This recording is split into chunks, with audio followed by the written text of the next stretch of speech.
Je vous ai fait écouter une vidéo pour dire, faites très attention. Je vous ai dit hier, faites très attention. Il y a des gens qui n'ont pas écouté. Il y en a qui n'ont pas écouté. Hier, il a dit aux gens, faites très attention. Le PDCI RDA est en train de sombrer. Le PDCI n'existe plus presque. Et il y a des gens, au lieu de parler de leur parti politique qui n'existe plus, ils se promènent de panel à panel pour insulter Laurent Gbagbo. Le PDCI RDA n'existe plus. Au lieu d'aller restructurer le PDCI, vous êtes en train de vous attacher à Laurent Gbagbo matin, midi et soir. Le PDCI RDA n'existe plus. Le PDCI RDA n'existe plus. Moi, le PDCI là est perdu. Parce qu'aujourd'hui, ceux qu'on considère quand même comme des personnalités de ce parti politique ne sont plus des personnalités. Quand j'écoute des anciens ministres du PDCI RDA qui sont en train de parler de Tidiane Thiam, mais je m'interroge. Est-ce que c'est réellement des gens du PDCI qui parlent? Laissez-moi vous faire écouter une vidéo qui est pour moi une vidéo comique, comme si c'était Guy Vert ou Bizier Zoumana qui faisait Bonjour 2025. On écoute minutieusement cette vidéo-là, dans un silence de cimetière. Je vous invite à couper tout ce qui est à côté de vous comme bruit. Écoutez cette vidéo-là.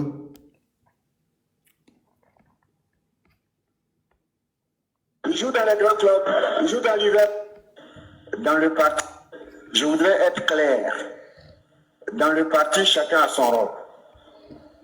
Notre président, là, son rôle, c'est d'être candidat à la présidence de la République. Pour le moment, il n'y a pas encore de présidentielle en vue. Donc, il est comme les joueurs internationaux, là, qui vont aller en Coupe du Monde. Ils sont là-bas. Ils ne sont pas dans Cafilodio Sport, ils ne sont pas dans Stade d'Abidjan ici. Ils attendent. Quand on va dire que la Coupe du Monde va se dérouler, Faye Ernest va faire le regroupement. Donc nous, le jour où on va dire que la présidentielle est ouverte, Tidiane Thiam sera là. Donc, pour le moment, il joue à l'étranger, il joue dans les grands clubs, il joue dans Liverpool, dans Manchester, tout et tout. Voilà. Donc, il faut dire ça aux gens. Maintenant, quand il est là-bas, là, il a demandé à mon jeune frère, chacun a son jeune frère aussi, à mon jeune frère l'Apocalypse d'organiser le parti. Madame. Ici, il y a une journaliste ou il y a une personne du PDCI RDA à une conférence animée récemment à Abidjan à la présence de M. Niamien Yao, ministre du PDCI RDA, et M. Yapo Kalist, ministre aussi du PDCI RDA, ancien ministre, et tous ont été des ministres en Côte d'Ivoire. La personne leur demande à quand le retour de Tidiane Thiam en Côte d'Ivoire. Tidiane Thiam a quitté la Côte d'Ivoire il y a de cela un bon moment. Quand est-ce que notre président ou le président du parti politique, le PDCI RDA, fera son retour auprès des miens et des siens? Auprès des siens plutôt. On lui dit, et M. Niamien Konan répond, M. Niamien Yao répond, ne vous inquiétez pas, M. Tidiane Thiam est un joueur international. C'est-à-dire, soit ça le Doubé. M. Tidiane Thiam est un joueur international. C'est-à-dire que le joueur international, pour ceux qui ne sont pas trop footballistiques, ceux qui n'aiment pas trop le football, quand il y a une équipe qui doit jouer comme l'équipe de Côte d'Ivoire, les joueurs internationaux sont lesquels? C'est des joueurs même qui jouent souvent, qui jouent la plupart en Europe, dans les grands clubs. Dans les grands clubs comme les petits clubs dans le championnat anglais qu'on appelle la Premier League ou dans la Liga en Espagne, tout et tout. On cherche ces joueurs-là partout, qui ont la nationalité ivoirienne ou qui ont des origines ivoiriennes.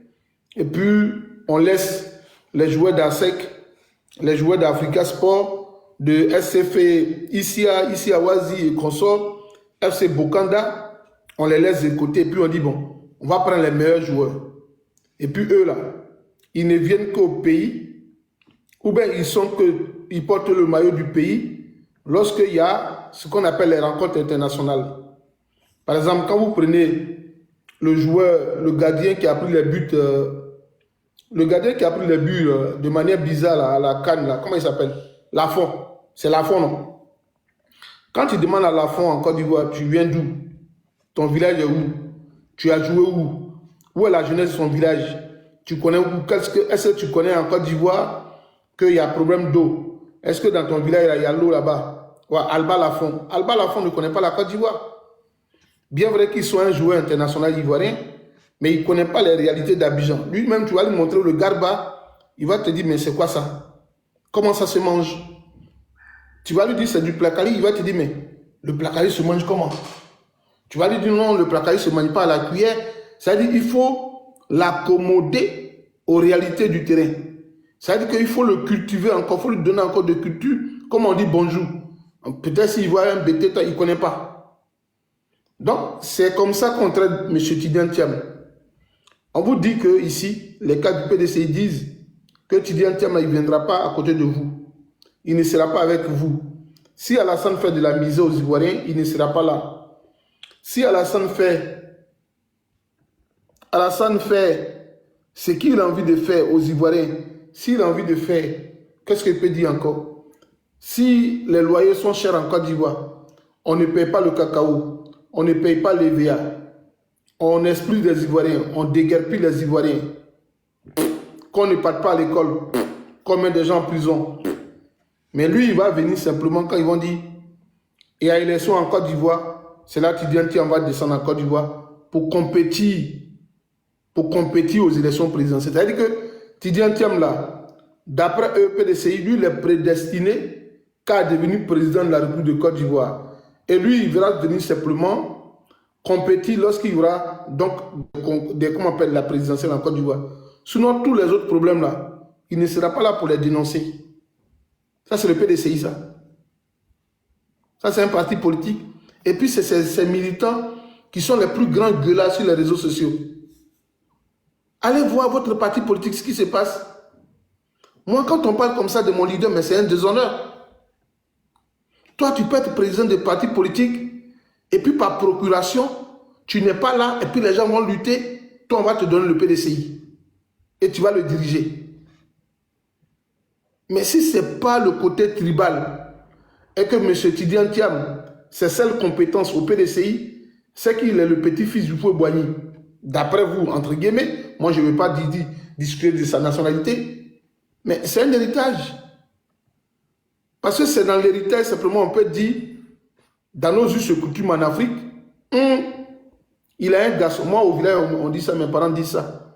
On dit le monsieur qui est mort là, il a 10 champs de cacao, 13 champs de VA, 17 champs de palmiers à huile. Il a des garçons. N'allez pas dans les champs là. L'héritage là attend ses enfants. Si vous partez dans les champs, quand ces enfants vont venir, ils vont vous faire du tort. C'est comme ça le PDCI. Ne touchez pas le PDCI. Ne demandez pas la tête du PDCI. Il y a un héritier qui va prendre le parti. Qu'il soit là, qu'il ne soit pas là. En tout cas, le parti est à lui. C'est pour Tidiane Thiam. Ne touchez pas. C'est pour ça qu'on dit ça. Sinon, c'est quel président d'un parti politique qui n'est ni en exil, qui n'a pas été chassé dans un pays, mais lui qui va venir simplement quand on parle d'élection. Mais à un moment qu'il attend pour les élections là, est-ce qu'il connaît les réalités du terrain en Côte d'Ivoire? Est-ce qu'il s'est imprégné des réalités du terrain? Est-ce qu'il sait ce qu'ils vivent? Il faut aller dénoncer. Il faut dénoncer ce qui se passe en Côte d'Ivoire. Toi, tu ne vas pas dénoncer. Donc, on dit, lui, il est en train de jouer actuellement. Il est en train de jouer actuellement à Manchester City. Manchester City, qu'il dit ici, là. Écoutez bien, moi, il vous dit pourquoi il dit des grands clubs. En fait, les grands clubs, pour les gars du PDCI qui sont assis dans cette salle, qui sont en train de raisonner ici, là. Les grands clubs, là, c'est Emmanuel Macron. C'est Donald Trump. C'est-à-dire tous, l'oligarchie, la diplomatie européenne, les grands types, là, Sidi Atiam est ici pour aller les voir pour dire, moi, il faut que je devienne président de la République de Côte d'Ivoire. Et ils sont en train de vous dire qu'en la réalité, ce n'est pas les Ivoiriens qui votent. Ce ne sont pas nous, ce n'est pas nous qui votons. Vous allez rentrer dans les urnes pour voter, mais il est en train de vous dire ici, en la réalité, que ceux qui décident de qui va gagner les élections en Afrique ou en Côte d'Ivoire, ce sont les Occidentaux. Est-ce que Faye, quand il dit Faye MS, là, le coq est là, ça veut dire que le sélectionneur, ça veut dire que Faye MS, quand il parle du coq, Faye MS, il dit, on appelle, Faye MS appelle, et puis les internationaux là viennent jouer. Non, c'est Macron qui appelle qui va être candidat validé en Côte d'Ivoire. Il y a des gens qui vont dire cela est en train de dire des bêtises. Mais il y a vous dire une chose. Pourquoi je dis ça? Il y a vous jouer une vidéo, je ne sais pas s'il peut la trouver. Vous allez comprendre qui décide de la succession ou de la candidature ou qui peut être candidat en Côte d'Ivoire aux élections présidentielles. Qui donne les directives au président ivoirien en Côte d'Ivoire. Et c'est que vous avez déjà écouté. Mais il a trouvé, si il peut trouver. Il a trouvé la... Tapoter dans ton appui, il a trouvé la... Il a vous dit, conférence... C'est conférence, non? Conférence Macron, Afrique. Attendez. Parce qu'il y a des gens du RDN, ils ne savent pas ça. Macron et Jeune Afrique. C'était une conférence. Donnez-moi le nom de la conférence. Là. Conférence... C'était conférence Macron et jeunesse africaine, c'est ça non, à Toulouse. Donnez-moi le nom de la conférence. Il va vous dire, parce que vous ne comprenez pas. Voilà, je pense qu'il a trouvé, voilà, c'est ça. Il a trouvé. J'adore cette conférence-là. Cette conférence-là, il adore. Ça, seulement, il peut la jouer 10 fois. Il peut jouer cette conférence-là 10 fois. Je vais trouver le mot pour vous dire. Pourquoi le PDCI dit Macron, il est...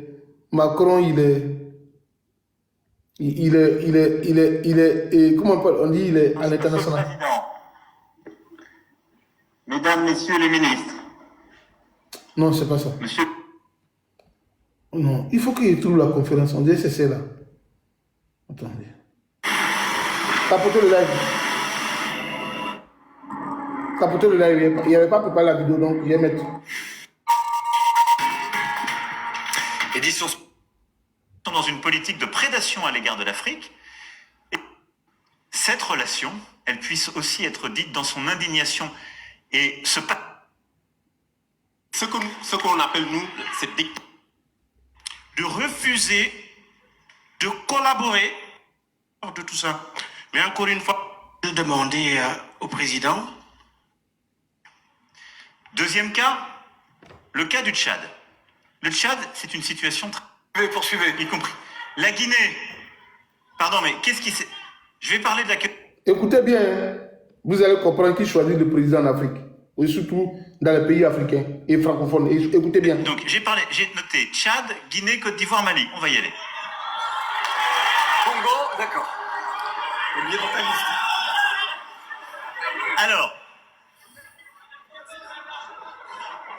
Alors, tous les présidents dont vous parlez, pour reprendre ce qui a été dit, regardez l'agenda bilatéral de la France et je vous invite à regarder justement les projets d'investissement solidaire.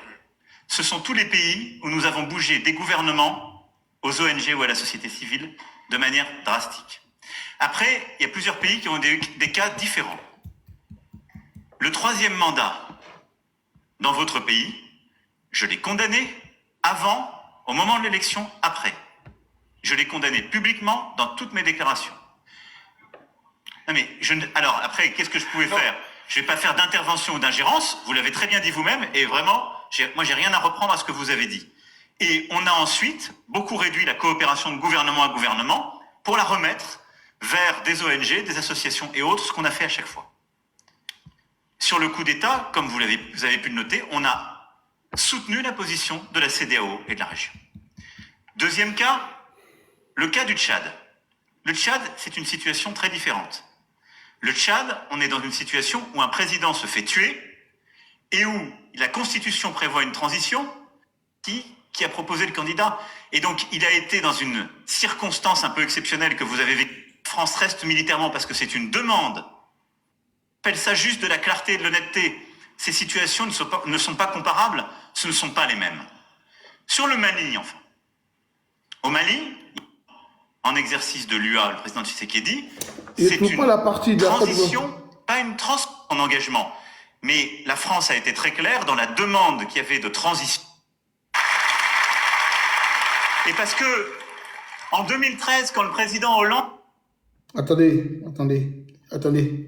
Il a sauté pour la Côte d'Ivoire. À ce moment-là, c'est de rester et de protéger. Mais je l'ai dit très clairement, Deuxième cas, le cas du Tchad. Le Tchad, c'est une situation très différente. Et donc, on est là pour aider un processus politique et qui avait vocation à être le candidat à l'élection, mais il l'a remplacé, c'est lui qui a été réélu. Et qui avait vocation à être le candidat à l'élection, mais il l'a remplacé, c'est lui qui a été réélu. Et dans ce cas-là, il n'a pas pu tenir son engagement. Mais la France a été très claire dans la demande qu'il y avait de transition, de préparer une nouvelle génération et d'œuvrer à la réconciliation. Quand je vois ce qui a été fait ces derniers mois, on parle d'Alassane ici, hein. La partie là, on parle d'Alassane. C'est-à-dire que c'est la France qui avait demandé à Alassane de renouveler la classe politique. Écoutez bien la partie là. Cette partie là, enregistrez-la. Pourquoi on nous dit que Macron et, comment on appelle, M. Tian là, il joue dans les équipes à l'international et il va venir juste quand il y aura les élections en Côte d'Ivoire. Lui, il est fait pour être ça. Ça veut dire que lui, sa présence, c'est quand il y a les élections en Côte d'Ivoire. Écoutez bien. Pourquoi il joue dans les grands clubs? Écoutez bien. Donc là-dessus, troisième point, vous me posez la question de la Côte d'Ivoire. Écoutez bien. La Côte d'Ivoire, il y a un président qui s'exprime, qui dit « je ne ferai pas de troisième mandat ». Je crois, moins de 10 minutes après, je m'exprime sur les réseaux pour dire « formidable, c'est historique, ce que fait Ado ». Il se trouve que le candidat décède pendant la campagne. J'ai eu moi-même, comme vous le savez, puisque ça a été public, j'ai fait le maximum pour qu'un autre candidat intervienne. Il a fait quoi? Qu'est-ce qu'il a fait? Il a fait quoi? Macron a fait quoi? Il a dit un mot là, mettez dans les commentaires, et voici, vous suivez. J'ai fait le maximum pour qu'un autre candidat intervienne. Quand il y a tant de gens qui disent la Côte d'Ivoire est un pays, qu'est-ce qu'ils disent les mots là? Il y a un mot que les gens me disent, les militants du RDR parfois. Ils aiment me dire ce mot-là. La Côte d'Ivoire est un pays souverain. La Côte d'Ivoire est un pays souverain. Cette seule phrase-là seulement met en doute la position de notre souveraineté. Est-ce que la Côte d'Ivoire est souveraine? J'ai fait le maximum. Pour ceux qui sont partis à l'école, hein, moi, il y a le niveau CM2 et je suis fier d'avoir ce niveau CM2. Mais quelqu'un qui a PhD, qui a un doctorat, ne peut pas me convaincre dans un débat politique. J'ai le niveau CM2. Celui qui est professeur agrégé des universités, il ne peut pas me battre dans des idées politiques.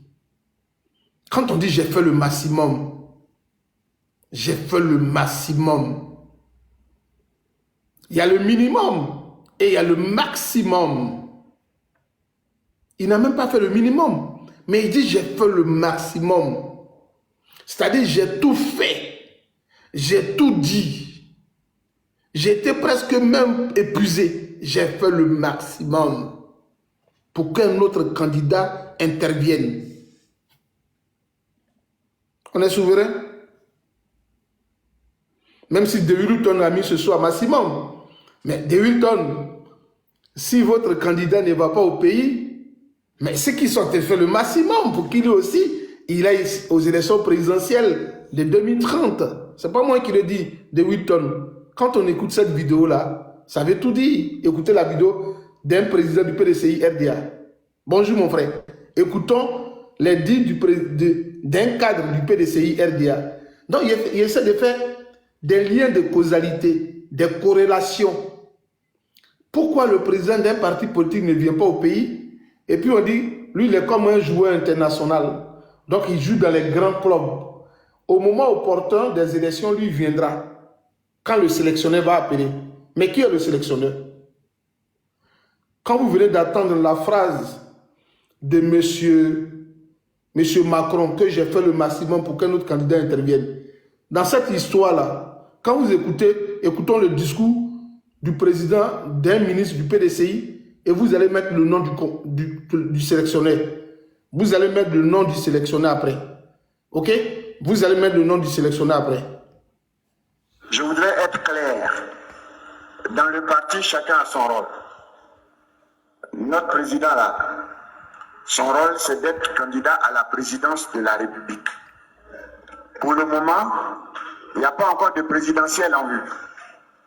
Donc, il est comme les joueurs internationaux, là, qui vont aller en Coupe du Monde.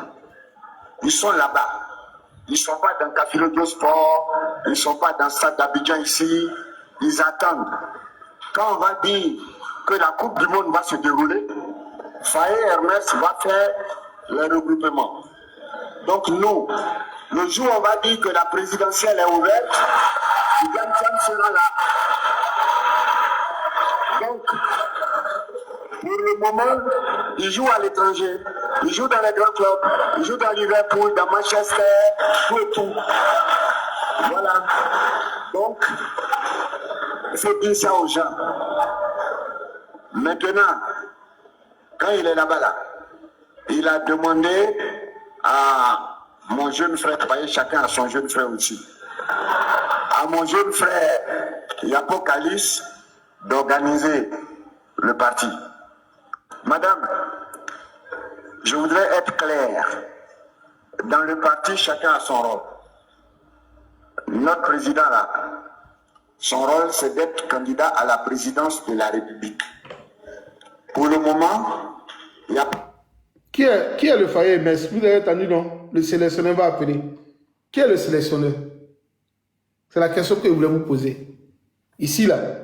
Qui est le sélectionneur? On a écouté deux vidéos différentes. Il y a un qui dit « J'ai fait le maximum pour qu'un autre candidat intervienne ». Et l'autre dit du PDCI, dit quand le sélectionneur va appeler, il va venir, c'est un joueur international. Donc c'est Macron qui est le sélectionneur. Il n'y a rien d'autre. Le sélectionneur, c'est la France. C'est la France qui sélectionne. Puisque quand Macron lui-même le dit, j'ai fait le maximum pour qu'un autre candidat intervienne. Et après que M. Tidiane Thiam ait chanté en Côte d'Ivoire, qu'il a été président aux élections présidentielles de 2020, tout d'un coup, brusquement, M. Tidiane Thiam quitte la Côte d'Ivoire comme à son accoutumée.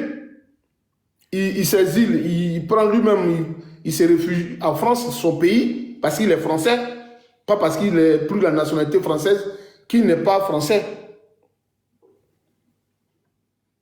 Vous comprenez? Pas parce qu'il a déposé la France, donc qu'il n'est plus français. Mais il est français. Tous ses enfants sont français. Donc il est français. Il demeure français. Donc quand on lui dit, il est à côté du sélectionneur, mais il aura une place privilégiée en 2025, en 2030. C'est pas moi qui le dis. Hein. Le sélectionneur va le choisir. Parce que quand le sélectionneur veut te choisir, on ne tient pas compte des locaux. Est-ce que pour prendre les joueurs locaux, là, le sélectionneur les appelle pour dire « J'ai envie d'appeler Drogba dans l'équipe nationale. » Et donc, est-ce que vous êtes d'accord que Drogba vienne? Est-ce qu'on dit ça? Est-ce qu'on va demander à un joueur de l'équipe, des équipes d'ASEC ou de l'Africa, est-ce que tu veux que j'appelle Guéladoué? Tu veux que Guéladoué vienne? Est-ce que lui-même, toi-même, est-ce que on te dit, il y a un international qui va venir, et puis toi, le local, là, les joueurs locaux, là, est-ce que toi, tu as ton avis à donner? Un joueur local, est-ce qu'il a un avis à donner? Il n'a pas d'avis à donner. Il n'a pas d'avis à donner. Il n'a pas d'avis à donner. En tout cas, pour ta phrase que tu viens d'écrire ou ton commentaire, le journaliste Gauthier de France 24, spécialiste des questions africaines, il n'est pas africain, hein, il est français, mais il parle dans la politique africaine. Pourquoi quand moi je parle et puis tu dis je m'occupe des autres? Mais la Côte d'Ivoire est mon pays, et je porte mon regard critique sur tous les partis politiques en Côte d'Ivoire. Je porte mon regard critique sur tout ce qui est opposition, tout ce qui est débat politique en Côte d'Ivoire. Donc, il n'y a pas de choix à faire, mon gars. Je parle de ce qui me plaît. Pourquoi quand les Européens parlent de l'Afrique, vous vous dites qu'ils ne s'occupent pas d'eux-mêmes, mais ils s'occupent des autres? Pourquoi?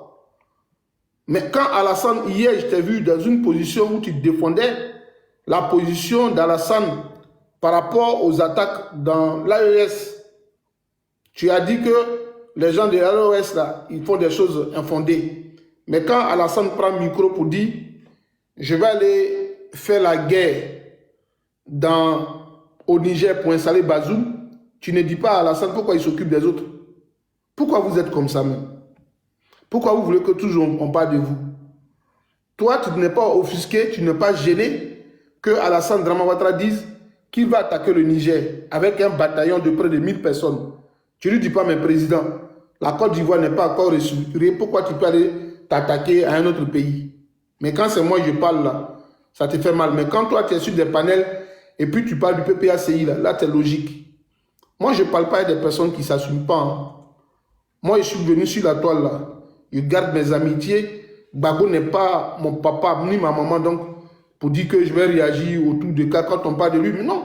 Mais moi je suis dans les analyses politiques. Je quitte dans le champ de tout ce qui est petit, causerie du quartier, les injures, des trucs. Moi je ne suis pas dedans. Mais moi, je parle toujours en connaissance de cause.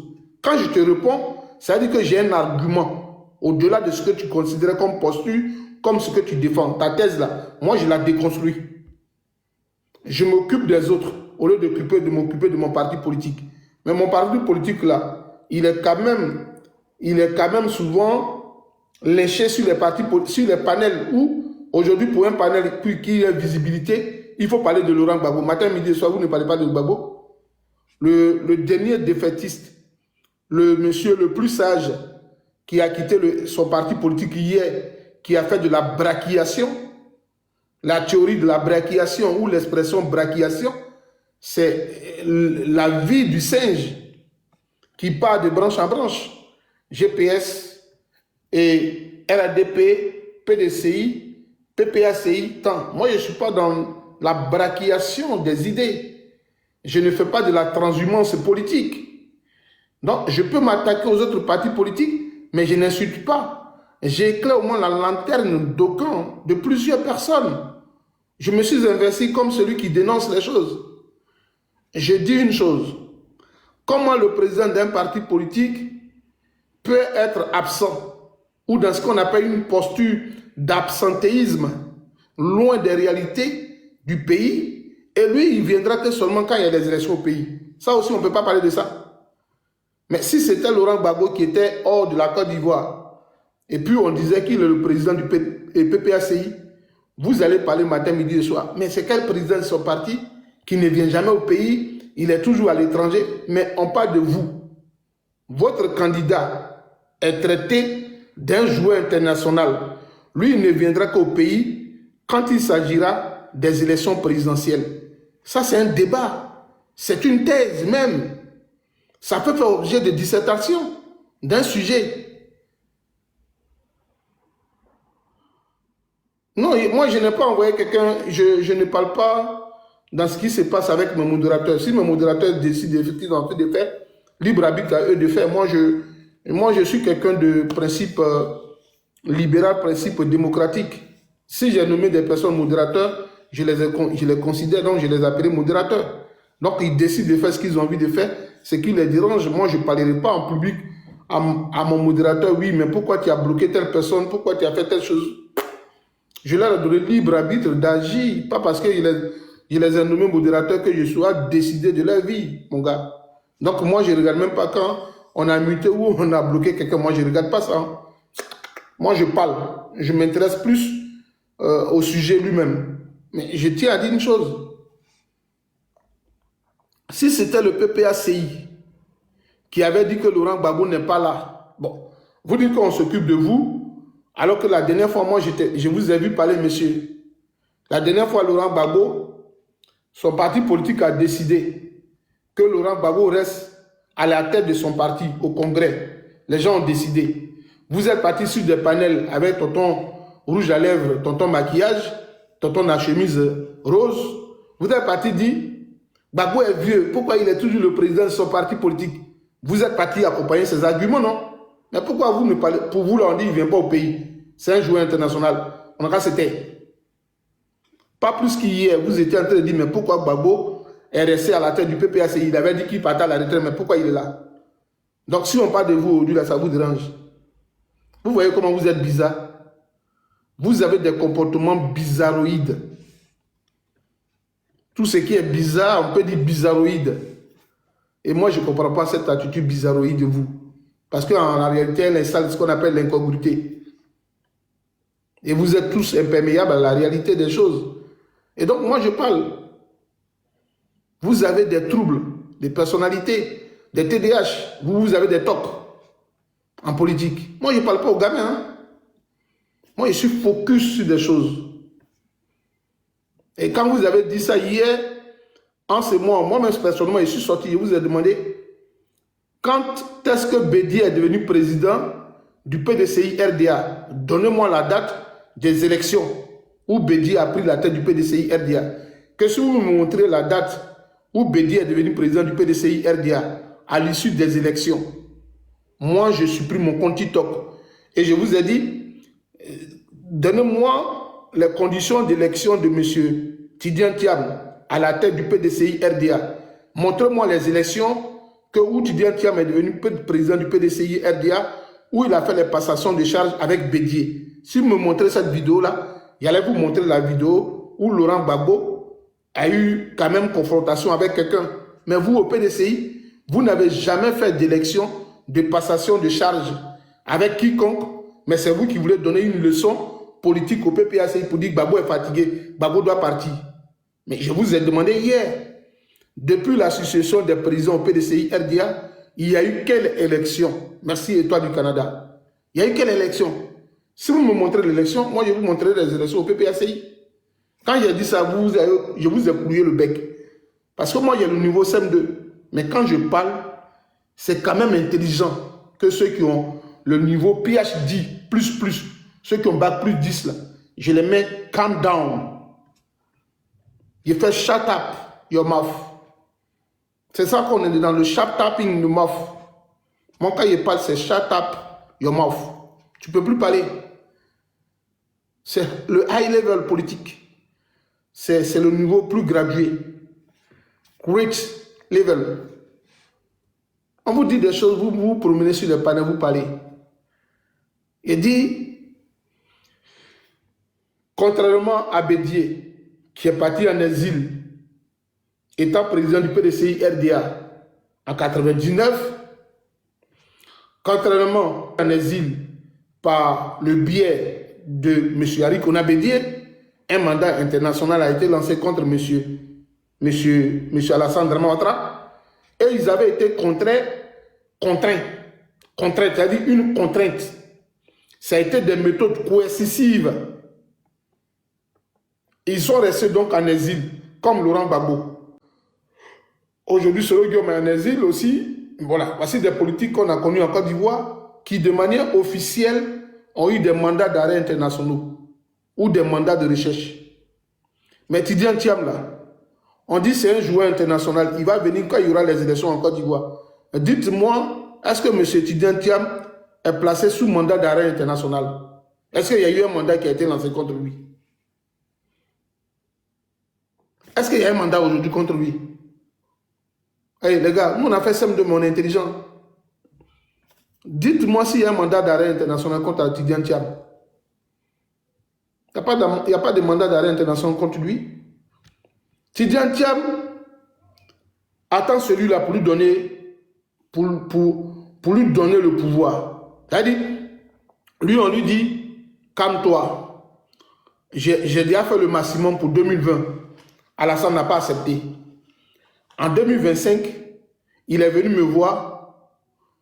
Il a piégé Bitogo. Et puis, il est venu me voir lui-même pour dire, si je ne suis pas candidat aux élections présidentielles de 2025, il y aura l'instabilité en Côte d'Ivoire. Macron lui dit comment? Et il explique à Macron comment l'instabilité va venir en Côte d'Ivoire. Il dit, tu vois les gars de l'AES là, ils ont leur papa Poutine. Toi, nous qui sommes actuellement avec toi, le Bénin, le Mali, le Bénin, le Togo et les autres petits pays à côté là, la Guinée, Conakry, la Guinée-Bissau, nous on a besoin de toi avec le Sénégal. Nous on a besoin de toi pour que tu sois notre papa, même si tu es notre fils Macron, pour nous protéger. Parce que si tu n'es plus là, si un autre candidat vient au pays, c'est fort probable que tu perdes tous tes avantages. C'est-à-dire, le train de vie des Français va devenir encore difficile. Donc, pour ce faire, il faut que moi, je sois maintenu au pouvoir. Maintenant, en 2025 à 2030, je vais voir si on peut donner le pouvoir à quelqu'un. C'est ce qu'Alassane a dit à Macron. C'est pour ça que Macron ne s'est pas prononcé cette année. Est-ce que Macron s'est prononcé cette année? Toutes les élections qui sont passées en Côte d'Ivoire, candidature d'Alassane Ouattara, le pouvoir français ne s'est pas prononcé. Ils se sont dit, bon, va gérer toi sur ton affaire. Si tu gagnes ces élections, si tu les trucs, tu les as gagnés, nous on est d'accord avec toi. Mais en 2030, notre joueur international qu'on a ici, est-ce que tu peux lui confirmer encore que tu ne seras pas candidat? Est-ce que notre candidat qui est en France ici, là, que nous on peut prendre comme un pion là, est-ce que tu peux lui promettre qu'en 2026, en 2030, tu ne seras plus candidat? Donc, M. Tidiane Thiam a certainement eu la certitude que M. Alassane ne pourra plus être candidat aux élections de 2030. Donc, fort probablement, M. Tidiane va donc s'affronter ou confronter, va candidater, va partir en compétition avec le petit frère ou le fils de Alassane, que nous on sait en Côte d'Ivoire, le vice-premier ministre. Donc voilà comment les choses sont en train de se passer. Donc, M. Thiam est encore en stage ici pour montrer ses compétences à l'international. On dit que c'est un joueur de Manchester United. Ouais, un joueur de Manchester United. Comment quelqu'un peut diriger un parti politique dont il n'a même pas une interaction physique avec la population? Et puis, pour toi qui as fait le petit commentaire là, il a te rappelé une chose. Moi, j'ai la tête d'un Yacouba, hein. Ma tête est grosse. Moi, je n'écris pas. Hein. Tout ce que ça te dit, il n'y a pas écrit mon ordinateur là. Il n'y a que de la musique là-dessus. Je n'écris jamais, puis je fais mes discours. Mais tiens-toi, il va te dire une chose. Quand le papa d'Olivier Yassé a fait la lettre, là, on avait dit quoi? Je vais chercher la lettre du papa d'Olivier Yassé. Les gars, qui peut me trouver la lettre du papa d'Olivier Yassé? J'ai envie de lire ça rapidement. Trouvons la lettre du papa d'Olivier Yassé. Celui qui l'a, je le fais monter pour qu'il lise la lettre. Est-ce que quelqu'un a la lettre de papa d'Olivier Yassé? Si tu as la lettre de papa d'Olivier Yassé, il faut montrer, on va lire pour que le PDCI comprenne quelque chose. Comment on appelle le papa d'Olivier Yassé? Celui qui a la lettre de papa d'Olivier Yassé, il peut montrer pour me la lire, parce qu'il y a quelqu'un qui a fait le commentaire la dernière fois, qui a dit que dans la lettre de papa d'Olivier Yassé, on s'adressait plutôt à Dikaoué. Oui, il y a entendu des personnes dire sur un panel que non, la lettre s'adressait à Dikaoué. Maintenant, de ce qu'on vient de dire, je vais vous qu'on lise la lettre pour savoir à qui le papa d'Olivier Yassé s'adressait. Comment on appelle le papa d'Olivier Yassé même? Comment on appelle le papa d'Olivier Yassé? Il a fait une lettre là. Est-ce qu'on peut m'écrire son nom en commentaire, les gars? Papa d'Olivier Yassé, comment il s'appelle? Comment le papa d'Olivier Yassé s'appelle? J'oublie son nom. Oh là là. Comment le papa de Jean-Marc Yassé? Voilà. Il a fait une lettre. Est-ce qu'on peut voir ça? Jean-Marc Yassé. Jean-Marc Yassé. Yassé. On m'a dit Yassé là aussi là. Voilà. Attends, on dirait celui qui est là. Jean-Marc Yassé là aussi. Bon, il y a des bêtés de Gagnois qui s'appellent Yassé. Lui aussi il s'appelle Yassé. Bon, son Yassé là, c'est plus si c'est bêtés de Gagnois ou c'est quoi? Jean-Marc Yassé. Il avait fait une lettre. Est-ce qu'il peut trouver? Est-ce qu'on peut trouver sa lettre? Merci Domi Blessing, ma seule go qui donne des lions. Si tu finis de donner tes lions, là, pour pas aller me dire que tu m'as donné l'argent. Hein? Parce que tous ceux qui ont dit qu'ils ont donné l'argent à Soleil, là, ils vont me donner l'argent là, depuis là, il y a tant le virement là. Où ils ont fait là? Ils vont me dire.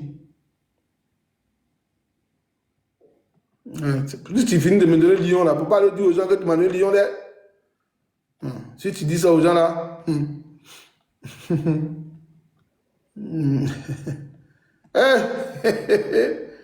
Mais Teresa, ça fait 2 jours, hein, il ne voit pas Michael Jackson. Chantal Taïba aussi, il ne la voit plus. Chantou.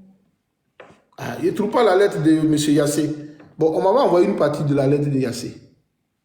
On m'a envoyé une partie de la lettre de Yassé. On m'a dit, dans cette lettre-là, le monsieur a dit une chose.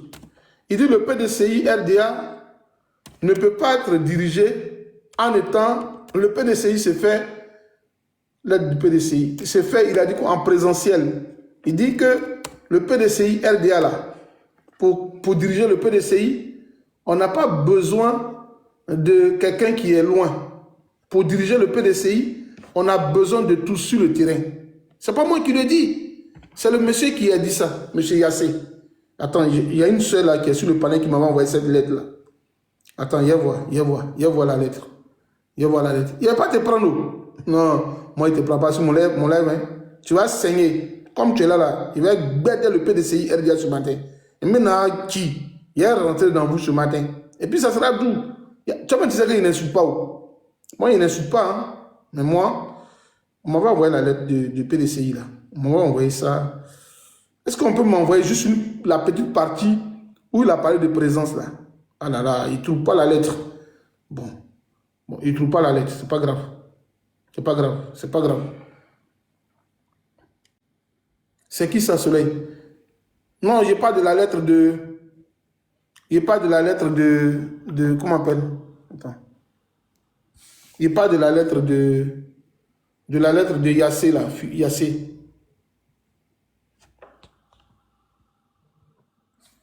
Ah, merci, il a reçu. Il a reçu, merci beaucoup. Merci beaucoup, il a reçu, les gars. Il a reçu, merci. Écoutons bien. Écoutons bien. Il y a une phrase, il y a un mot qui m'intéresse dans ce sujet. Il dit le PDCI RDA est un parti, une institution historique forgée par des décennies de lutte, de sacrifices et de présence continue sur le terrain national. Écoutez bien ce qu'on appelle le mot ici. Il y a bien un mot qui interpelle. Pour ceux qui sont en train de dire... Ouais, monsieur, bonjour. Bonjour. Oui, vous demandez mon âge, pourquoi? C'est votre réflexion, c'est vos propos qui m'intriguent. Non. Je vous ai fait monter pour vous demander une chose. Vous demandez mon âge, pourquoi? Je vous demande votre âge parce que vos propos m'intriguent. Non, attendez. Est-ce que vous ne répondez pas jusqu'après contrer la question? Pourquoi vous demandez mon âge? Le motif, il vient de vous donner, vous n'entendez pas? Je vous demande votre âge à cause de votre propos, en fait. Mes propos Vous êtes sont un comment? parent. Tout à l'heure, je vous ai entendu dire Jean-Marc Yassé, c'est un gars de Dalo, un BT de Daloa ou pas. Là, il faut l'unité autour du parti. Est-ce que, monsieur, est-ce que vous étiez endormi ou vous étiez réveillé? J'ai dit. C'est plutôt à moi de vous poser cette question. Ne le descendez pas. Hein. J'ai dit tout à l'heure qu'il y a les Yassé à Gagnoa. Est-ce qu'il a dit Jacques Yassé est BT? Non, tu as juste demandé si c'est un BT de Gagnoa ou Daloa. Non, laisse. Monsieur, écoutez bien. Il dit il y a des BT de Gagnoa qui s'appellent Yassé. Si vous coupez le micro, moi je Non, attendez, parce que... Ne fuyez pas le débat, on va discuter. Vous voyez, vous êtes plein comme ça, qui passez sur les panels avec moins d'intelligence. Vous êtes souvent, c'est-à-dire, quand vous finissez de prendre les psychotropes dans les quartiers, bas quartiers, là, vous ne savez pas de quoi vous parlez. Quand je sais, là, quand je vous vois là, je sais que certainement que vous êtes en crise de dépression, c'est-à-dire que vous êtes en manque. Allez signifier, puis vous allez venir sur le live avec votre cerveau. Allez signifier, puis vous allez venir. Prenez votre dosette de drogue là, puis vous venez. Ok? Vous avez quel âge? Va signifier, puis tu vas venir. Tu signifies, quand tu finis de signifier, tu demandes aux gens d'ouvrir le robinet, puis de mettre l'eau dans tes oreilles. Puis tu attends et puis tu vas venir. Espèce de cancre là. On revient au sujet. Tu vas voir ta maman même si je suis avec elle et puis tu reviens après.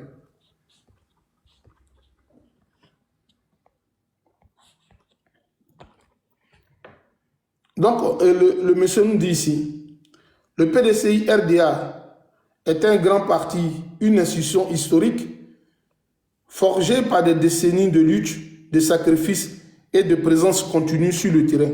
Annie, est-ce que tu écoutes le mot? Tu attends ce que le monsieur dit? Le PDCI RDA est une institution historique forgée par des décennies de lutte, de sacrifices et de présence continue sur le terrain national.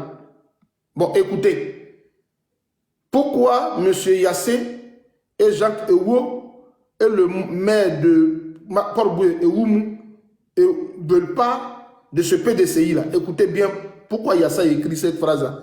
Parce que hier, il y a un gars qui nous disait ici que la lettre de Yassé s'adressait à M. Gikawe. Est-ce que Gikawe n'est pas sur le terrain de façon continue? Gikawe n'est-il pas sur le terrain de façon continue? Il y a un gars qui se promène, c'est pas ses fesses, et puis il va dans les commentaires partout. Tu sais qu'il le voit là, il le bloque. Voilà, il est bloqué. Est-ce que Gikawe n'est pas sur le terrain? Annie, de Babo, dans les commentaires, est-ce que Gikawe n'est pas sur le terrain? Parce que, regarde, ce que monsieur Philippe, monsieur Yassé dit, Marc Yassé dit, avec ces propos qu'on entend ici, là, c'est pareil. Le présidentiel en vue. Donc, il est comme les joueurs internationaux, là, qui vont aller en Coupe du Monde. Ils sont là-bas. Ils ne sont pas dans Cafilodio Sport, ils ne sont pas dans Stade d'Abidjan ici. Ils attendent. Un joueur international, là, est-ce qu'il vit sur le terrain? Annie, est-ce qu'un joueur international, là, il vit sur le terrain? Est-ce qu'il vit en Côte d'Ivoire? Est-ce qu'il connaît les réalités du terrain? Donc, les deux font un clash politique ici. C'est un distrace politique. M. Yassé dit que la lutte, c'est sur le terrain de manière continue. De l'autre côté, on dit non. Notre joueur, c'est un joueur international. Lui, il viendra seulement quand il y a les élections. M. Yassé, là, il est intelligent. Hein? Il dit sa force n'a jamais reposé sur la peur, la lettre permanente ou la substitution générale, mais sur la discipline d'intelligence collective et la capacité à s'adapter aux réalités du pays. Si un joueur international n'est pas au pays, là, est-ce qu'il peut s'adapter aux réalités du terrain? Voilà pourquoi nous on dit que vous vous promenez des panels pour parler des gros mots, vous êtes intelligent, mais nous là, on a le niveau CM2. Nos mamans étaient des semeuses de riz, nos papas étaient des simples planteurs de cacao, mais on a la conscience que vous. Quand il dit ici, il faut s'adapter aux réalités du terrain. Est-ce que M. Tinian Thiam, qui est aujourd'hui joueur international, là, peut-il s'adapter aux réalités du terrain? Est-ce qu'un joueur international, là, quand ils viennent là, ils font ce qu'on appelle, quand ils viennent, on fait un peu, comment on appelle ce jargon militaire, ou ce jargon, en tout cas, on fait le baillitage. C'est-à-dire qu'on le baillitait un peu. Quand les joueurs internationaux viennent là, on leur dit qu'il faut danser au canekpe. Allez, et puis ils dansent, non? On leur fait des initiations pour qu'ils s'adaptent un peu aux réalités du pays. Ils mettent toujours un morceau qui est en vogue, puis on dit qu'il faut danser. Donc, quand il dit un va venir en 2030 encore, on va lui dire que le nouveau morceau en Côte d'Ivoire, c'est Rosalie Layo, featuring avec Asalfo. Zoumanke, et puis il va danser encore. Bon, cette fois-ci, ce n'est plus Awolowo. Non, il va peut-être danser Zoumanke, peut-être il va danser l'autre. Il va mettre là. Bon, il va danser quelle musique? Il ne connaît pas les réalités du pays. On dit qu'il faut s'adapter aux réalités du pays. Tidiane Thiam n'est pas adapté aux réalités du pays. Merci à M. Yassé Marc. Le parti a plus que besoin de son unité, d'une synergie d'intelligence et d'action concrète. Ce qui appelle à la mesure dans tout ce que nous disons les uns et les autres, dans tout ce que nous faisons les uns contre les autres. Ce constat n'est ni une attaque, ni une remise en question personnelle. C'est une réalité politique universelle. Un parti d'opposition ne peut ne peut être performant qu'il rassemble plutôt toutes ses forces et respire au rythme du pays qu'il ambitionne de diriger. Mais monsieur Tidjane Thiam là, est-ce qu'il respire vraiment au rythme du pays qu'il ambitionne de diriger? Cette lettre-là, elle est ciblée. Elle s'adresse à monsieur Tidjane Thiam. Elle s'adresse à monsieur Tidjane Thiam. Aimer le parti, c'est aussi alerter avec responsabilité, proposer des ajustements, appeler à une organisation plus proche du terrain. Une organisation plus proche du terrain. Tidjane Thiam est un joueur international, donc il n'est pas plus proche du terrain. Ce n'est pas moi qui le dis. On continue. Le parti a donc bien fait de lancer une consultation devant permettre aux militants de tous les grades et de tous les niveaux de faire des propositions constructives, sans faux fion. Cela doit être compris comme une exigence de clarification stratégique dans un contexte national tendu, où l'opposition doit être crédible, audible et solidement enracinée. Est-ce que M. Tidjane Thiam est enraciné? Il est déraciné. Voilà le mot qu'il faut lui dire. Voilà, il est déraciné. Le PDCI n'appartient à personne en particulier, mais il exige de tous un devoir de lucidité. S'il n'est pas au pays, est-ce qu'il peut être lucide? L'unicité ne se décrète pas. L'unité ne se décrète pas par l'intimidation ou les alertes permanentes. Elle se construit par l'écoute, la présence et la capacité d'ajuster le mode de gouvernance aux réalités du moment. Donc on parle de Tidjane Thiam. Toi tu disais la dernière fois qu'on parlait de Dikawe là, on ne parle pas de Dikawe ici. Hein. Parce que tu nous as menti, tu es un menteur mon gars. Tu es un gros menteur, tu es un gros affabulateur, tu dis des contre-vérités, tu es dans ton esbrouf, tu es un menteur fiefé, un gros mytho. Pourquoi je le dis? Écoute bien, il va te dire une chose. Écoute bien, il va te dire une chose. Tu es un mytho. Est-ce que c'est M. Dikawe qui a appelé Yassé Marc et M. Ewo et M. Emou de ne pas siéger? J'ai ma demande là, s'il te plaît. Quelle demande, Annie? Attendez.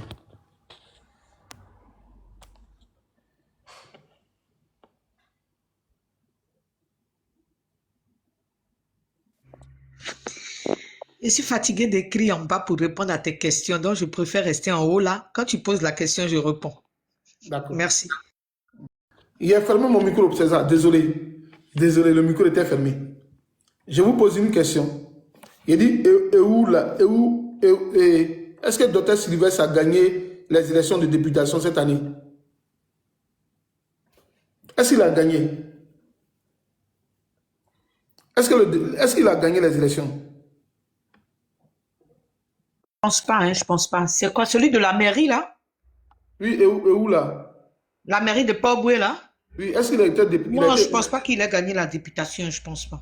Merci Annie, tu suis la politique, c'est vrai. C'est vrai qu'il n'a pas gagné. Bon, lui n'a pas gagné les élections, hein. Mais il était il est actuellement proche de EU et du plateau, et il est proche de comment on appelle les Yassé.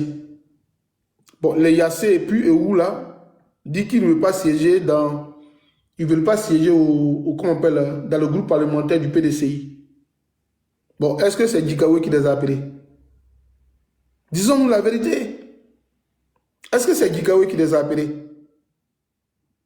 Donc les gars, revenons à une réalité de choses pour dire que le PDCI que nous connaissons là, ce n'est plus le PDCI qui est là. C'est ce que je voulais vous dire. On va changer de sujet et puis à 16h20, on va arrêter le live. Le sujet qu'on va prendre cette fois-ci... Si tu me permets, j'aimerais rectifier quelque chose en fait. En fait, j'aimerais dire aux Tiamis, là, que si on s'est permis de mettre la photo de Tiam derrière, c'est parce que Kevin, parce qu'il y a 2 ou 3 semaines, on se tirait là-dessus. Vous avez demandé qu'on mette balle à terre. On a décidé de mettre balle à terre. Mais il se trouve que Kevin Tiam, quand il est dans un débat du RDR, même quand ça ne concerne pas le président Laurent Gbagbo, il fait du chou gras. Ça dit qu'il dénigre, ce matin, il est en train de dénigrer encore le président Laurent Gbagbo, alors que le débat concernait Dosso. Ça n'avait rien à voir avec le président Laurent Gbagbo. Donc, Kevin Tiamon, je te préviens, ta manipulation que tu as décidé de faire, tu n'auras plus droit à monter sur le panel de Soleil, tu n'auras plus droit à monter sur le panel de Hans, parce qu'on en a marre de ta mythomanie, de ton hypocrisie. Et sache que toutes les fois où tu te mettras sur un panel pour faire du babo bashing pendant que ce n'est pas le sujet qui est Gbagbo Laurent, on sortira pour répliquer. Donc, il faudra le dire à tes collègues. Merci, Soleil. Merci, Annie. On va changer de sujet. On va mettre la photo d'Alassane Drama Ouattara. Et puis, on va parler d'une chose. Voilà, on va mettre Alassane Drama Ouattara. Voilà, on mettra dos.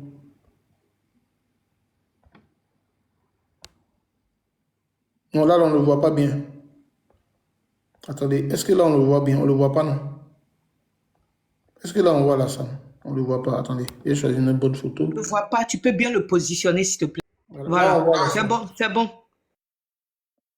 J'ai mis la photo d'Alassane. Quoi, toi? Tu vas bien, ma petite? J'ai mis la photo d'Alassane, mais on va écouter des choses avant de mettre la photo. Il a mis la photo d'Alassane, hein, mais il a joué une vidéo. Vous allez comprendre une chose. Vous allez comprendre une chose. Vous allez comprendre une chose.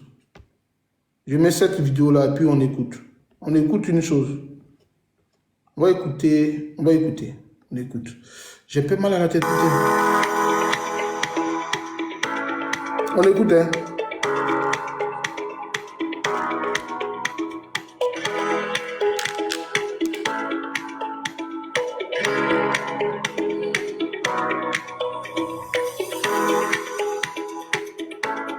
Mesdames, Messieurs, j'ai le grand plaisir et l'honneur de recevoir mon jeune frère, le président Paul-Henri Sandaogo Damiba, président de la... Est-ce que vous savez qui parle? C'est Alassane Drama Ouattara qui s'adresse à Damiba. Est-ce que vous connaissez Damiba? C'est le monsieur qui est à côté ici, là. Celui qui a été expatrié du Bénin, là, non? Damiba, l'ancien président Du Togo vers le Bénin. Et vers la... du Togo vers le Burkina, l'ancien président du Burkina. Ouais. Donc, écoutez ce que Alassane est en train de dire. Alassane a reçu ce monsieur en Côte d'Ivoire. Monsieur Damiba a été reçu en Côte d'Ivoire. Et donc, voici l'accueil que Alassane a réservé à ce monsieur-là. Voilà ce qu'Alassane disait du monsieur. Écoutons bien, minutieusement. Transition, chef de l'État du Burkina Faso. Et je voudrais vous dire, Monsieur le Président, notre joie de vous recevoir aujourd'hui et vous dire combien ceci nous paraît normal, puisque les liens entre la Côte d'Ivoire et le Burkina sont très anciens. La Côte d'Ivoire est en plein soutien à vos efforts. Et nous estimons que cette situation d'attaque terroriste concerne toute la sous-région et que nous devons tout faire pour vous soutenir. Il dit à Damiba ici, il y a une phrase qu'il a dit à Damiba. Il y a une phrase qui a été dite par Alassane Drama Ouattara. Il dit à Damiba, Annie, tu en poses. Il dit à Damiba que le terrorisme qui sévit chez toi au pays, au Burkina, n'est pas que seulement une affaire du Burkina Faso. C'est une affaire de la sous-région. Écoutez bien, hein, quand vous partez écouter des discours politiques, n'écoutez pas seulement qu'ils sont en train de parler des choses. En fait, en politique, là, pour mieux faire des débats politiques, la graine, ça, salut ma soeur. Qui? La graine, toi, tu es un grand contestant qui t'abonne à moi. Il a te fait le retour pour te faire. En tout cas, c'est un grand plaisir. C'est un grand plaisir pour Graine. Je te fais un retour. Attendez, j'ai fait un grand retour à la Graine qui m'a suivi aujourd'hui. Je lui fais un retour pour notre amitié. Sois salué, grande dame. Voilà, sois salué. Merci beaucoup, la Graine. Pour Annie, tu es descendu. Je ne sais pas où tu es parti. Annie est partie où? Merci beaucoup, la Graine. C'est un honneur pour un compte de 200 000 personnes qui s'abonnent à un petit compte. C'est un plaisir. C'est pas à tout, ça arrive. En tout cas, merci, ma soeur. Il y a eu un dimanche qui sera un dimanche glorieux. Parce que je te compte parmi les femmes les plus dignes. D'accord. Après, tu m'en voilà. Donc, je te compte parmi les femmes les plus dignes, les femmes à qui j'accorde beaucoup de valeur, beaucoup d'estime. Merci pour ta lutte. Et puis, tu n'es pas dans la braquillation, tu n'es pas quelqu'un qui est en divagation dans tes idées. Voilà. Quand on dit un bœuf en divagation, c'est un bœuf, voilà. Vous allez comprendre le français. En souffrant, hein, on a parlé pendant un petit français de CM2. Pas parce que peut-être qu'on lit Cheikh Anta Diop ou Laurent Gbagbo, c'est pas Kino à Québec, et qui fait qu'on parle un peu le français. Voilà. En tout cas, merci pour ton attachement, pour ton engagement et pour ton sens que tu donnes à la lutte. Voilà. Merci à toi, la Graine. Je me suis abonné à toi. Voilà. Donc, vous voyez, monsieur Alassane Dramane Ouattara dit quelque chose d'important. Écoutez bien. Hein. Que nous devons tout faire pour vous soutenir, pour concerne d'attaques terroristes, concerne toute la sous-région, et que nous devons tout faire pour vous. Il dit que l'attaque terroriste concerne toute la région et que nous devons tout faire pour vous soutenir. Moi, je voudrais poser une petite question. Est-ce que le Burkina Faso s'est déplacé aujourd'hui? Est-ce que le Burkina Faso a fait des barrières comme les États-Unis et puis Mexique? Est-ce que le Burkina Faso est déplacé aujourd'hui? Est-ce qu'aujourd'hui, la Côte d'Ivoire et le Burkina Faso n'ont plus de confins? Quand on dit confins, on parle des barrières, des frontières. On est confiné, confins, c'est des barrières. Est-ce qu'il n'existe plus aujourd'hui de barrières entre la Côte d'Ivoire et le Burkina Faso? Parce que jadis, Alassane Dramane Ouattara nous disait que les attaques, quand Damiba était au Burkina au pouvoir, que toutes les attaques du Burkina Faso, du Toro, concernaient toute la sous-région. Donc, il fallait faire un travail en synergie pour contrer et donc pour lutter contre le Toro qui sévissait dans cette région-là, du Burkina Faso. Moi, je vous demande aujourd'hui, tout en étant loin de l'appartenance politique, est-ce que le Burkina Faso, il n'y a plus de Toro aujourd'hui au Burkina Faso, ou soit dans une autre question, est-ce que la Côte d'Ivoire et le Burkina n'ont plus de frontières aujourd'hui, des frontières poreuses, comme on le dit? Le Burkina s'est-il déplacé ou le Burkina a fini de lutter contre le fléau de, comment on appelle, du terrorisme? Est-ce que ça n'existe pas aujourd'hui? Est-ce que le Burkina est fini? Pourquoi il vous pose cette question? Parce que depuis que Damiba a quitté ce pouvoir, les Ivoiriens et les présidents ou le président ivoirien ne s'entendent plus avec le Burkina Faso. Il n'y a plus de coopération, à proprement dit, pour lutter contre le terreau. Or, qui dit Côte d'Ivoire et Burkina Faso, nous avons des frontières poreuses, quasi inexistantes. C'est-à-dire, il n'y a pas de fleuve, il n'y a pas de pont, il n'y a pas de distance, des mètres de distance. Ce qui nous sépare du Burkina Faso, la Côte d'Ivoire, c'est juste la lisière. C'est-à-dire, c'est presque des terres voisines. Alors que nous, on nous a dit au CM2 que la guerre ou les pratiques des terreaux, ce sont des guerres asymétriques. Dans la guerre asymétrique, c'est-à-dire que vous ne connaissez pas l'adversaire réellement. C'est comme ce qu'ils avaient pour voiler un peu qu'ils n'étaient pas terreaux en Côte d'Ivoire. Vous vous rappelez le terme générique qu'on a collé au commando invisible d'Abobo. En fait, le commando invisible, c'était quelqu'un qui devait déstabiliser le pouvoir d'Abidjan.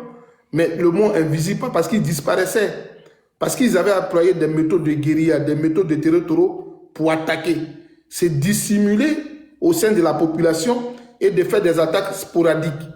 Et puis ils finissent, et puis ils se confondent, ils peuvent se confondre dans la population. Donc quand on dit une guerre asymétrique, c'est comme ça que ça se passe. Vous ne connaissez pas l'ennemi en réalité. L'ennemi, dans la guerre asymétrique, il est avec la population. Il est peut-être même parmi vous. Vous ne le savez pas, puisqu'il ne se dévoile pas. Ces attaques-là, il bondit comme il veut, comme ça, à la minute. Moi, je voudrais demander aujourd'hui, est-ce que en Côte d'Ivoire, là, les frontières ne sont pas poreuses avec nous, le Burkina Faso? Pourquoi Alassane aujourd'hui n'est pas dans la poursuite pour aller apporter de l'aide au Burkina pour lutter contre ce phénomène-là? Si on répond à cette question-là, on pourra comprendre le différent. Différent, c'est D, hein, ce n'est pas différence entre eux, ce n'est pas différent de couleur, mais différent là. Palabres qui les opposent là. On va comprendre finalement pourquoi Alassane donne dos au Burkina Faso. C'est le même pays. Hein. C'est ce que Alassane nous dit ici. Pour soutenir, pour vous aider, et aussi pour continuer d'échanger les renseignements, d'avoir une coopération au niveau de nos forces de défense et de sécurité, que ce soit au plan bilatéral comme... Au temps de Damiba, vous n'allez pas comprendre que vous n'allez jamais attendre quelque part que l'armée ivoirienne est partie à la frontière, ils ont arraché un drapeau sur le territoire burkinabé et puis ils ont mis un drapeau ivoirien. Au temps de Damiba, est-ce qu'on avait cette situation? Ils avaient même créé une collaboration dans ce qu'on appelle le renseignement militaire. Ils s'appelaient entre eux pour collaborer, pour se donner des informations, pour contrer le terrorisme un peu au Burkina Faso. Mais aujourd'hui, est-ce que cette coopération existe? C'est plutôt des tensions, il y a des tensions tendues. Quand les militaires ivoiriens arrivent du côté du Burkina Faso, des frontières, soit ils imposent un peu leur diktat aux militaires burkinabés, et puis ils essayent un peu de les intimider. Vous avez vu des vidéos où des VDP ont dit à un général ivoirien, non, tu ne rentres pas sur notre territoire. Si tu rentres à moi, il te déclare la guerre. Ils prennent même des chars pour sillonner là-bas. Au temps de Damiba, l'armée ivoirienne même partait au-delà des frontières du Burkina. Ils partaient plus loin même. Ils arrivaient loin dans certaines villes pour dire, d'après eux, chercher à combattre aussi les terroristes. Mais aujourd'hui, ils ne le font pas. C'est quand Alassane a pu faire aujourd'hui, au lieu d'aider aujourd'hui le Burkina Faso à lutter contre le phénomène du terrorisme, il est plutôt dans une position défensive et provocatrice à la fois. Quand il attend que le Mali ou le Burkina est parti chercher des armes en Chine pour se défendre, et comment on appelle Chine ou Turquie, son petit frère passe derrière et puis ça en dit là-bas, non, ne donnez pas des armes au Burkina Faso. Ils ne sont pas aptes d'utiliser ces armes-là. Les armes-là vont être mises dans la main des VTP. Aujourd'hui, la Côte d'Ivoire collabore avec l'Union, il collabore avec l'Union, il coopère avec l'Union, comment on appelle, l'Union européenne ou la France principalement, pour s'armer, pour essayer d'intimider davantage le Burkina Faso. Ça fait pitié, hein?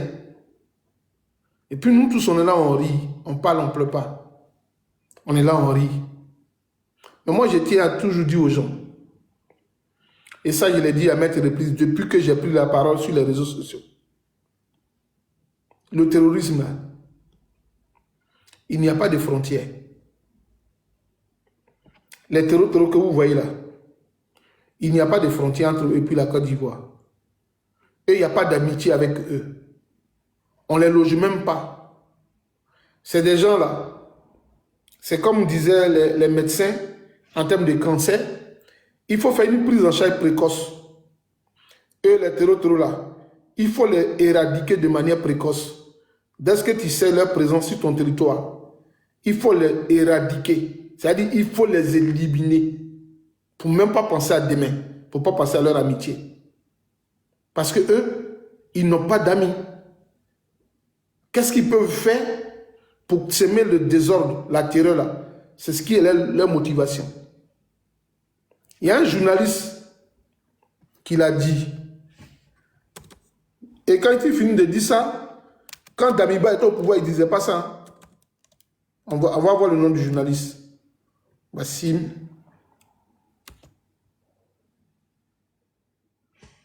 Nasser. C'est Nasser, non? Wassim Nasser. France 24. Terreau en Côte d'Ivoire.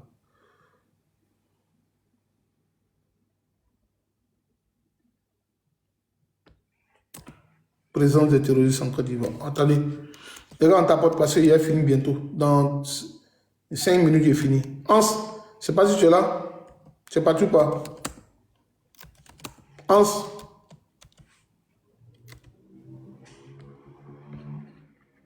Hans, tu es là?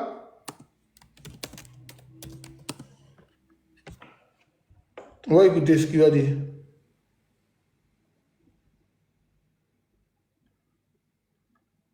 Je ne sais pas si c'est ça il a dit. Attendez. Si tu veux tester la création de sites avec l'IA, j'ai trouvé l'outil parfait pour toi. D'accord, d'accord. Moi, il y a arrêté Tout dans démarre quelques par minutes. le Reddit. Wassim Nas, bonjour, un spécialiste des mouvements djihadistes ici à France 24. Vous avez un des éléments qui atteste de la présence de nouveaux camps d'entraînement à la frontière malienne. Absolument. Donc, on témoigne depuis juillet, selon des sources locales, tu précises, des deux côtés de la frontière, d'une activité accrue des djihadistes sur la frontière entre le Mali et Burkina et la Côte d'Ivoire. On a une carte qu'on pourrait voir, donc plus d'une vingtaine de camps et de campements sont présents sur la frontière. C'est tout ce qu'on voit en noir avec des tentes, et les zones vertes sont les zones de repli où les djihadistes se cachent de temps en temps, comme la forêt de Sama, les collines de Thierry, Ourekila, les chutes de Dori, les forêts classées de Boukarila et Farako. Et la tente en rouge, c'est le dernier camp qui a été détecté sur cette zone, et il y a des dizaines de djihadistes dans ce camp des trois nationalités, donc burkinabé, malien et ivoirien, et il se trouve que ce camp est à mi-chemin entre les zones de la Katiba de Massina, donc la zone centre. Ceux qui cherchent les preuves là que quand on dit qu'il veut déstabiliser le Niger là, vous qui mentez là, moi je vous demande d'aller porter plainte contre le journaliste Wassim Nasser. Il est en train de dire qu'il y a des terroristes ivoiriens. Ben, il rébit ça. C'est pas moi qui ai parlé, hein. C'est France 24 qui disait le 11 avril 2011 en Côte d'Ivoire, la communauté internationale vient d'installer Alassane Dramane Ouattara au pouvoir. Oui, Laurent Gbagbo n'est plus président de la République de Côte d'Ivoire là. À ce moment-là, les goulas de Côte d'Ivoire qui sont au pouvoir là, et ils ne regardaient pas RTI, hein, et ils regardaient que France 24 et TV5, comment Gbagbo allait quitter le pouvoir. C'est même France 24, même TV5 là, que nous on regarde aujourd'hui, nous, opposition, qui nous disent qu'en Côte d'Ivoire là, il y a des terroristes qui dorment en Côte d'Ivoire. Pourquoi vous ne portez pas plainte contre eux? C'est pour ça que le ministre ivoirien, on lui dit, mais l'avion ivoirien qui était sur le tarmac là, de l'aéroport de Niamey là, il y avait des terroristes dedans. Il dit, est-ce que c'est la responsabilité de la Côte d'Ivoire? Est-ce que nous on savait que des terroristes étaient dans l'avion? Vous mettez la Côte d'Ivoire en danger. Hein? Le ministre là, il n'est pas formé à la communication. Hein? C'est un ancien professeur de collège qui ne connaît rien à la communication. C'est lui qui dit ça aujourd'hui. C'est lui qui dit oui. On dit, ils ont tiré sur l'avion ivoirien. Puis il dit, est-ce que c'est notre responsabilité si dans l'avion, il y avait des terroristes? C'est comme lui, il ne sait pas comment on embarque dans un avion. L'embarquement dans un avion, là, il y a un process. Il y a un dispositif de contrôle. Où est-ce que les terroristes sont montés dans l'avion et puis ils n'ont pas été fouillés? Où il y a un dispositif défaillant où ils peuvent monter à des armes. Pour qu'ils montent dans un avion sans fouille, là, il faut qu'il y ait de la complicité quelque part. Notre ministre, là, ils sont en train de nous mettre en danger. Hein. Écoutez-moi, je vous dis, quand on parle, on dit non, tu n'es pas patriote, tu es haineux. Écoutez seulement, écoutons. Entre les zones de la Katiba de Massina, donc la zone centre malienne, et la Katiba du Sud, qui toutes les deux appartiennent à Al-Qaïda. Et selon, encore une fois, des sources locales, ceux qui sont actifs là-bas, les commandants actifs dans cette zone, étaient déjà actifs là-bas en 2016 avant de se faire arrêter par les autorités maliennes. Et ce sont les mêmes qui ont été libérés par Bamako en octobre 2020 à la faveur de la libération de Feu Soumaïla Cissé et de l'otage française Sophie Petronin. Donc ce sont des gens qui connaissent la zone et on voit que Al-Qaïda aujourd'hui met le paquet en termes de ravitaillement et de recrutement dans cette zone en particulier. Pourquoi les djihadistes s'installent-ils là-bas, Wassim? Il est à noter quand même qu'il n'y a pas eu d'attaque d'envergure depuis le Mali vers la Côte d'Ivoire, depuis l'attaque de Korala en juin 2020. Il y a eu une escarmouche le 29 mars dernier. Donc on peut imaginer que peut-être c'est une volonté d'expansion plus vers la Côte d'Ivoire. Mais quand on voit la zone, quand on peut regarder la carte de la zone, toutes les routes qui passent dans cette zone, donc qui ravitaillent Bamako, les routes de commerce, les mines d'or dans cette région, les trafics légaux et illégaux, on imagine que les djihadistes veulent se consolider là-bas pour la manne financière que ça constitue et pour dérouler leur plan qui est d'asphyxier Bamako petit à petit, donc depuis le centre, mais aussi cette fois-ci depuis le sud. Quelle est la réponse des autorités maliennes? Elle est complètement absente, c'est assez étonnant parce qu'on voit que l'armée malienne opérait dans le centre des opérations militaires qui des fois réussissent, des fois pas. Le nord, on n'en parle pas, mais cette zone, c'est le blackout total. On ne sait pas ce qui s'y passe, il n'y a pas d'activité militaire, sachant que le groupe de mercenaires Wagner projette en tout cas d'exploiter les mines d'or dans cette zone pour se faire payer. Donc c'est une zone très riche, c'est le... C'est pas ça qui m'intéresse. Mais ce qu'il y a sûr, il dit qu'il y a terroristes en Côte d'Ivoire. C'est ça qui est bon. Voilà. Il dit qu'il y en a en Côte d'Ivoire. C'est pas moi qui dis, hein. C'est pas moi qui dis. C'est lui qui dit qu'il y en a en Côte d'Ivoire. Il dit qu'il y en a en Côte d'Ivoire. Moi, je ne vous ai rien dit. Oh. Il dit qu'ils sont en Côte d'Ivoire. Moi, je vous ai déjà dit. Moi, je vous ai déjà dit. Et moi, je vous ai dit. C'est pas moi qui dis. Ah.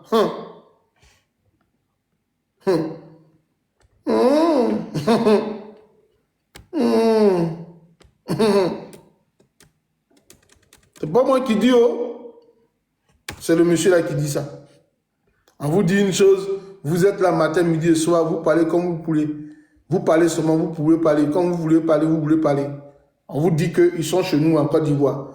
Et ils mangent, ils font des achats même aux frontières. Il a dit ça dans une vidéo où ils vont faire achat avec l'armée ivoirienne, ils se dépassent sans s'affronter. Voilà. Voilà. Donc moi, je vous dis une chose. En tout cas, moi, j'ai fini mon live, je suis épuisé. Mes arguments sont devenus courts.